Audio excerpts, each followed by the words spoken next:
Hello guys, what's up? So in this quick video I'm going to show you how you can get this whirlpool filter on Snapchat. So this is the filter. Let me remove this first. Okay, it's gone. To get this filter you can visit this website. Link to this website I'll give in the description box below.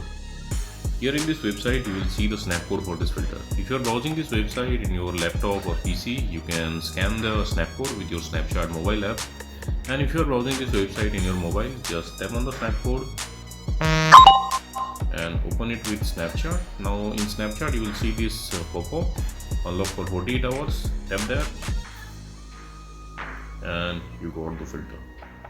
So that's it guys. Likewise you can get this whirlpool filter on Snapchat. So thanks for watching the video guys. See you in the next video.